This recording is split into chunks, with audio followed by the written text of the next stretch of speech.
A lot of people are very interested in how you would use an extended ACL to help protect your internet perimeter.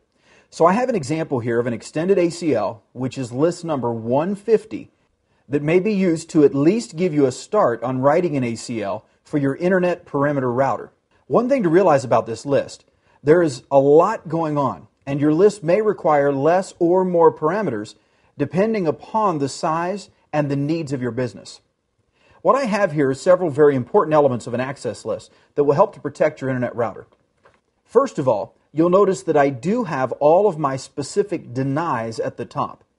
Because it is an Ethernet perimeter, I want to make sure that I deny anything that should not come into the router before I begin permitting. Therefore, anything that might be used for an attack at the address level would go ahead and be denied first. So my first several entries here deny several RFC compliant elements that are normally recommended on perimeter routers.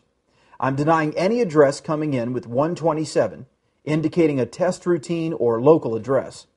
Anything coming in with the broadcast address, anything coming in with the multicast, as well as any host that might be coming in with no address. I notice at the end of this, since they would all be viewed as attacks against the network perimeter, I'm choosing to log the fact that this happens. I can set up local logging or even remote logging to another host called the syslog server, which allows me to centrally collect this data. At this point, I also do what is called RFC 1918 filtering. The next three entries here will filter out addresses that are designed to be internal addresses only. The network ranges of 10, 172.16 through 31, and everything 192.168 is going to be filtered out of the internet perimeter. Therefore, nobody that's using one of these addresses would ever be able to target the system for an attack using an RFC 1918 address. I'm also denying all NetBIOS traffic by denying UDP, any, with the range of 137 through 139.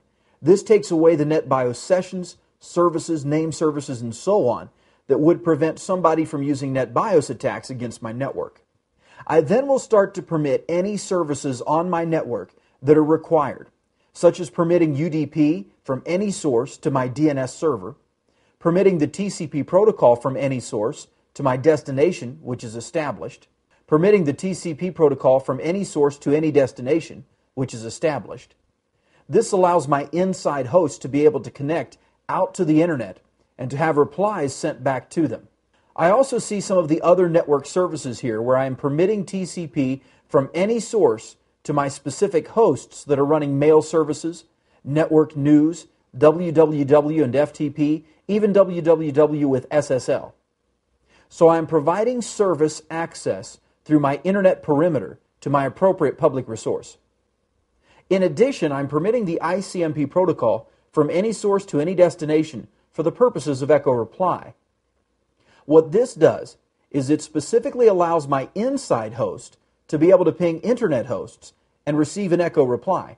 However, internet hosts will not be able to ping any of my inside hosts directly because I'm not allowing the echo command. I am only allowing the echo reply. And then I always follow this up with the implied deny because we know there is an implied deny at the end of each list. I always put it in just to make sure that I can see it. The implied deny at the end of every extended ACL is a deny IP any. So I go ahead and put this in at the end of my list to make sure that I remember that that piece is in fact in my list. Now because it's denying IP, it's denying everything in the suite. The IP protocol does cover the entire layer 3. So a deny IP any, or even when I permit IP any at the bottom of a list, that will cover all of my other protocols in one shot.